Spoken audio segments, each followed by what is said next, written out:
Adriane Galisteu assustou o público ao revelar que enfrenta uma dor intensa provocada pela síndrome do piriforme, uma condição rara que inflama um pequeno músculo localizado no fundo do quadril e pode pressionar o nervo ciático, gerando crises de dor incapacitantes. Tudo começou com um movimento simples, um agachamento durante o treino, e se transformou em uma batalha diária contra o próprio corpo. De repente, a mulher sempre elétrica e disciplinada precisou encarar o impensável: parar. Se você acredita que até os mais fortes têm direito de sentir dor, já deixa o like, se inscreve no canal e comenta de qual cidade está assistindo. Porque o que Adriane viveu nos últimos dias vai muito além de um problema físico. É uma lição sobre limite, tempo e autoconhecimento que pode mudar o modo como você enxerga o próprio corpo. A primeira fisgada veio como um aviso tímido, um incômodo que parecia inofensivo. Mas bastou um dia para a dor se instalar de vez. Era uma sensação profunda que não vinha da pele, mas das entranhas. Cada passo, cada gesto banal, sentar, dirigir, deitar, virou um lembrete constante de que algo estava errado. O corpo, que sempre respondeu à força de vontade, agora pedia trégua. E como aceitar isso, quando a vida inteira foi moldada em torno do movimento?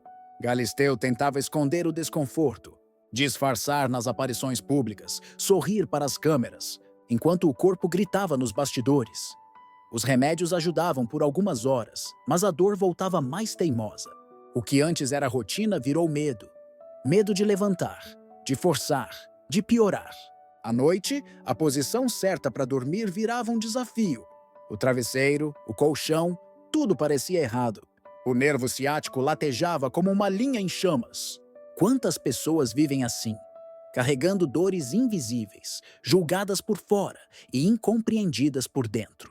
Adriane começou a entender o que tanta gente sente quando o corpo se torna prisão. Mesmo assim, ela não parou. Continuou gravando, sorrindo, posando. É só uma contratura, dizia. Mas a cada nova tentativa de ignorar o problema, o corpo respondia com mais intensidade. Como se dissesse: você pode me calar, mas não me enganar. Essa luta entre razão e instinto durou dias. Até que, numa manhã comum, ela tentou se abaixar para pegar algo no chão. E o corpo simplesmente não obedeceu. Foi o sinal definitivo. A dor já não era apenas física. Era um grito por atenção. A partir dali, o medo tomou um novo formato. E se fosse algo pior? E se a dor nunca passasse? E se os compromissos precisassem ser cancelados? O peso dessas perguntas foi maior que o da lesão. Porque, no fundo, o problema não era só no músculo. Era o confronto entre a imagem de força e a necessidade de fragilidade. Adriane, acostumada a ser exemplo de disposição, agora se via diante da própria vulnerabilidade. E aceitar isso foi mais difícil do que qualquer tratamento. Ela decidiu procurar ajuda. No consultório, ouviu o diagnóstico que mudaria sua rotina: síndrome do piriforme. Um nome que poucos conhecem, mas que carrega um sofrimento enorme. O médico explicou com calma: esse músculo é pequeno, mas quando inflama, ele pressiona o nervo ciático e espalha dor por toda a perna. É traiçoeiro, não aparece fácil nos exames, mas pode impedir até de andar. As palavras caíram como um soco e um alívio ao mesmo tempo. Finalmente havia uma explicação, mas também a certeza de que o tratamento exigiria paciência. Nos dias seguintes, o desafio foi emocional. O corpo já não reagia à pressa e a cabeça precisava se adaptar a um novo ritmo. Ela trocou treinos intensos por alongamentos leves, reuniões presenciais por videochamadas, salto alto por tênis confortável. O ego, que sempre se alimentou da performance, agora aprendia o valor do repouso. E nesse intervalo entre dor e silêncio, algo começou a mudar dentro dela. Talvez o corpo não estivesse apenas doente. Talvez estivesse tentando ensinar. Mesmo em meio ao incômodo, havia gratidão. A dor, de certa forma, a obrigava a olhar para dentro, a entender que força também é saber parar. Talvez o corpo fale quando a alma se cala, confidenciou a uma amiga. E essa frase virou mantra. Passou a observar os sinais, a respeitar pausas, a perceber que o corpo, tão cobrado por beleza e resistência, também precisa de cuidado. O espelho já não era apenas um reflexo estético, era um retrato de sobrevivência. Mas o aprendizado mais profundo ainda estava por vir, porque, enquanto se adaptava ao tratamento e reaprendia a viver com um novo ritmo, alguém observava tudo de perto. E essa presença silenciosa se tornaria o verdadeiro remédio nessa jornada.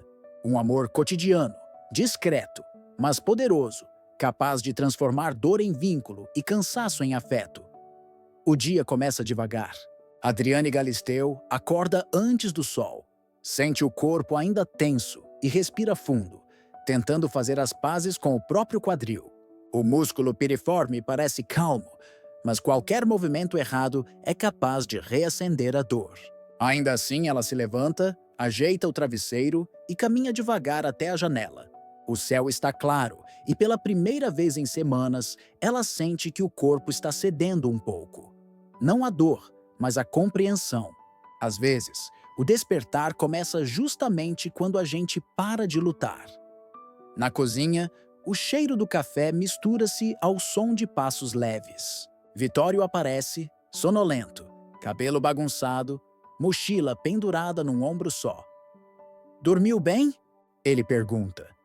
Ela sorri, meio cansada, mas responde: "Melhor que ontem." A resposta é curta, mas o olhar entre eles diz mais do que palavras. O filho sabe que a mãe ainda sente dor, sabe também que ela está tentando. E é nesse equilíbrio entre fragilidade e força que os dois se entendem. Depois do café, vem a rotina que virou terapia: compressa morna, alongamento suave e o momento que ela mais teme, o espelho. Não por vaidade, mas porque o reflexo lembra o que ela perdeu. O controle.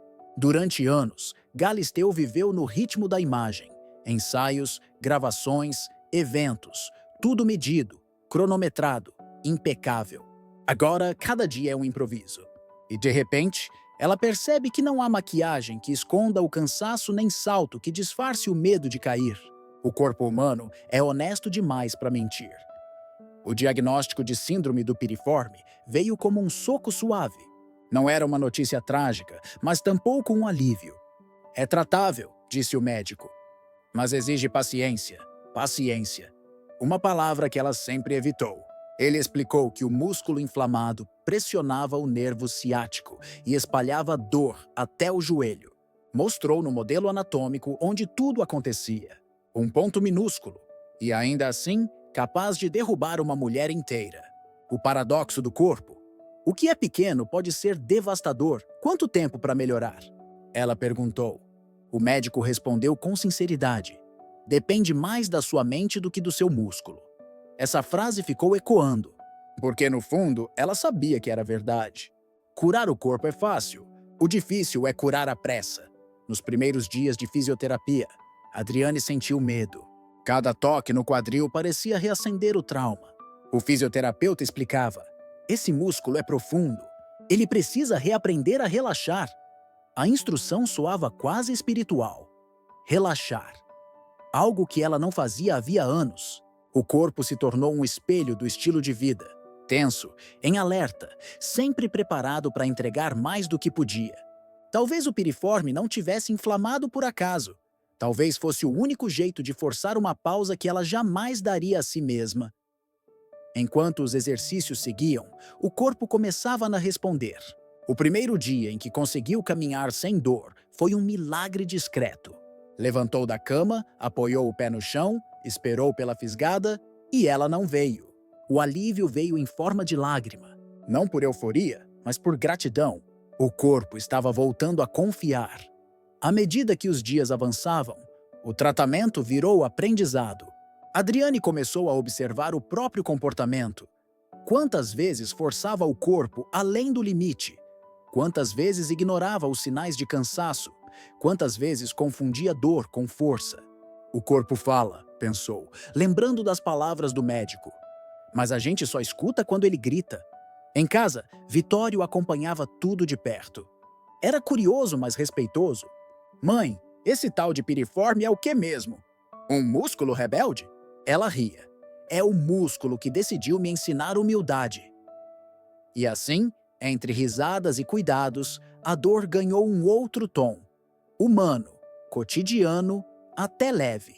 Às vezes, ele a ajudava a fazer os exercícios, cronometrava o tempo das compressas e deixava mensagens coladas na geladeira.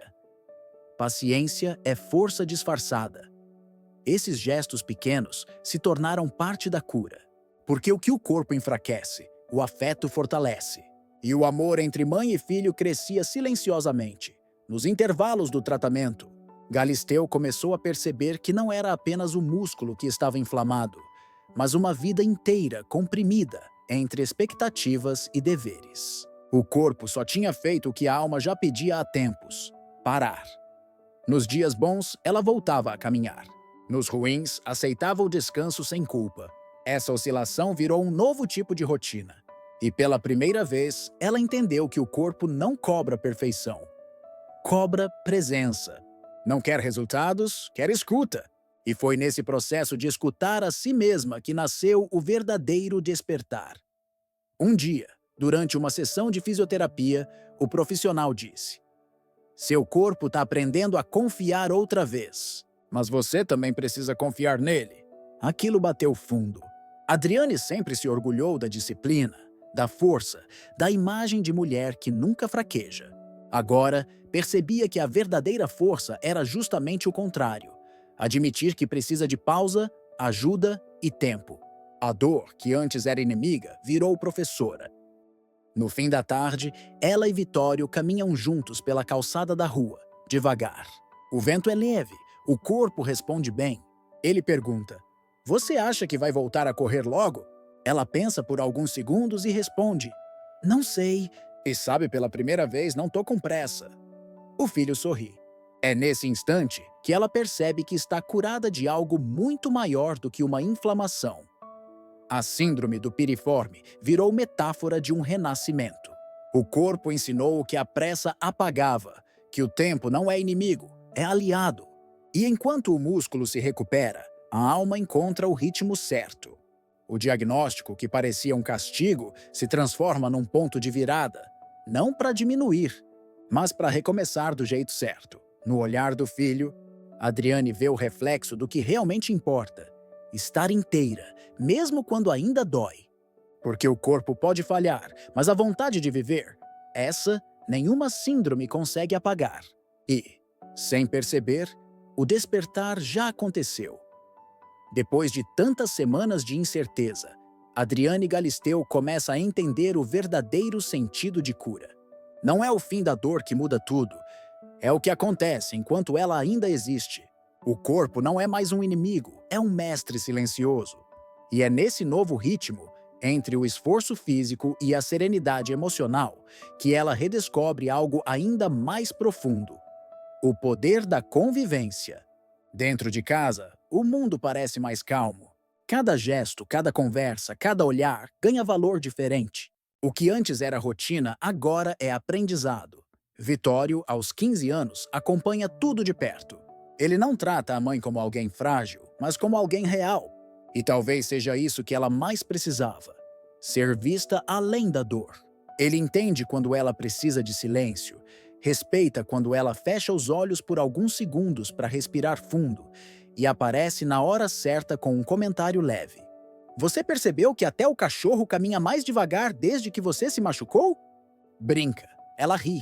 A casa inteira parece ter se adaptado ao novo compasso dela. As manhãs são mais lentas, mas mais ricas. Adriane prepara o café com calma, o som da cafeteira preenchendo o ambiente. Vitório chega ainda sonolento, sempre com o mesmo humor adolescente.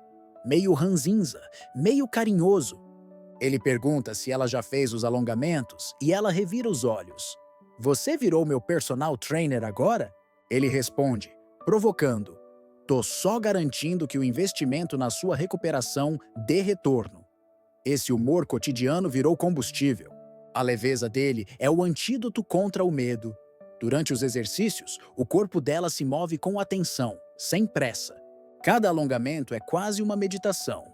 O silêncio é interrompido apenas pelo som da respiração e do vento batendo nas cortinas. Vitório observa de canto, fingindo desinteresse, mas atento a cada movimento. Quando ela termina, ele solta. Tá mais solta hoje. O corpo tá aprendendo. Ela sente orgulho, não pelo progresso físico, mas porque ele percebe o que muitos adultos não veriam: a transformação que nasce da paciência. A dor ainda existe, mas já não assusta. É como uma lembrança antiga que o corpo não quer apagar de todo, para que o aprendizado não se perca. E é nesse estado de quase paz que mãe e filho se encontram de verdade. O tempo que antes era engolido por compromissos agora é deles. Às vezes, assistem a séries no sofá, outras ficam em silêncio, cada um com seus pensamentos, mas conectados por um entendimento invisível. Há momentos em que ela o observa e percebe o quanto o menino cresceu, não só em altura, mas em alma. Num desses silêncios, ele pergunta: "Mãe, você acha que o corpo da gente guarda o que a gente sente?" Ela responde sem pensar muito: "Guarda tudo. As dores que a gente não fala, o estresse que a gente não solta, o medo que a gente disfarça." Ele reflete por alguns segundos e completa: "Então acho que o seu corpo só queria te fazer parar para respirar." Ela fica sem resposta. É simples demais e verdadeiro demais. Ele entendeu o que nem todos entenderam. As tardes seguem suaves. Vitório estuda na mesa da sala enquanto ela lê um livro sobre autocuidado e espiritualidade. A televisão fica desligada. O som da casa é o das páginas virando e dos pensamentos se alinhando. O mundo lá fora pode continuar correndo, mas ali dentro o tempo tem outro peso. Ela começa a valorizar os detalhes: a luz do fim da tarde entrando pela janela, o cheiro de café, o som do portão abrindo quando ele chega da escola. Tudo que antes era automático agora é gratidão. Nos dias em que a dor volta com mais força, ela não se desespera, apenas aceita. Coloca uma música leve, deita no sofá e fecha os olhos. Vitório passa por perto e entende sem precisar perguntar. Traz um cobertor, ajeita sobre ela e comenta: "Você devia patentear esse jeito de sofrer com estilo." Ela ri, de olhos fechados. É dom de família. O humor deles é o escudo mais poderoso contra a tristeza. A relação dos dois se aprofunda de um jeito silencioso, quase sagrado. Ela descobre que a maternidade também é feita de inversões. Agora é o filho quem ensina sobre paciência, quem dá conselhos, quem lembra os horários dos remédios. E há beleza nisso. A mulher que criou um menino forte agora é sustentada por sua sensibilidade. À noite, eles caminham juntos pelo jardim. O ar é leve, o corpo dela está mais estável. "Sabe o que eu percebi, mãe?" E ele diz olhando para o céu: "Desde que você parou, a gente começou a conversar mais." Ela concorda em silêncio. É verdade. A correria sempre roubava o tempo das conversas simples. Agora, a vida devolveu o que ela nem sabia que tinha perdido: a convivência. De volta para casa, Adriane sente uma tranquilidade nova. Já não vive esperando o fim da dor. Ela entendeu que talvez a dor não precise ir embora. Basta que perca o controle. O corpo voltou a ser parceiro. E o filho, espelho. Cada olhar dele confirma o que o médico disse: a mente cura mais que o músculo. Quando ela o vê se recolher para o quarto, mochila jogada, fone no ouvido e o mesmo cabelo rebelde, sente um orgulho diferente. Não só por ele, mas por ela. Porque ambos cresceram juntos nesse processo. Um aprendeu a respeitar limites. O outro, a perceber a força que existe na vulnerabilidade. E no meio desse aprendizado compartilhado, o silêncio entre eles virou laço. Adriane fecha a janela, olha para a rua e pensa: talvez a cura não seja voltar a ser quem era, mas se tornar quem sempre precisou ser. Ela sorri. O corpo está quase pronto para correr de novo, mas o coração já aprendeu a andar devagar. E agora, cada passo, por menor que seja, é acompanhado por uma certeza: ela não está sozinha nessa caminhada. Adriane Galisteu desperta e sente algo novo. O corpo está leve. Não é ausência de dor, é presença de paz. O músculo que a fez parar agora apenas respira com ela. O corpo não grita, sussurra gratidão. O tempo de luta ficou para trás e em seu lugar há uma serenidade inédita. Aquela que vem quando se aprende a ouvir. Ela calça o tênis devagar, como quem honra um ritual. Vamos caminhar? Pergunta a Vitório. Ele sorri, animado. O sol ainda é tímido e a rua parece mais bonita do que antes. Caminham lado a lado, sem pressa. O corpo dela se move com confiança e a alma acompanha. A dor passou? Ele pergunta. Ela pensa um instante antes de responder. Passou o medo dela. O filho sorri, e o silêncio entre os dois diz mais do que 1000 conselhos. Por meses, ele a viu aprender a desacelerar, a se perdoar, a parar de brigar com o próprio corpo. Agora vê uma mãe diferente, mais calma, mais inteira. O mesmo sorriso, mas outra energia. E ela também o enxerga diferente. Não mais o menino que precisava de proteção, mas o jovem que foi abrigo quando o mundo pareceu desabar. De volta em casa, ela prepara o café e sente o aroma se espalhar. O simples virou extraordinário. Vitório comenta. Você tá diferente, sabia? Parece que o corpo te ensinou algo que nenhum livro ensina. Ela ri. Talvez ele tenha me ensinado a viver de verdade. Os dias retomam o ritmo, mas nada volta a ser como antes. Adriane grava novamente, participa de eventos, mas agora faz pausas sem culpa. No palco, fala com calma, respira entre as frases, sente o público em vez de apenas performar. O brilho que o público vê não vem do figurino, vem da leveza. O corpo, antes limitado, virou ponte entre o visível e o essencial. À noite, ela e o filho jantam juntos. Ele pergunta, você ainda sente medo da dor voltar? Ela responde, não. Agora eu sei o que ela queria dizer. Ele insiste, e o que era? Ela sorri, olhando o filho e o mundo com o mesmo olhar. Que a vida não é para ser corrida. É para ser sentida. Antes de dormir, ela escreve no diário. O corpo fala, a alma responde, e o amor traduz. Fecha o caderno e apaga a luz. O silêncio é completo, mas não vazio. É o som da cura.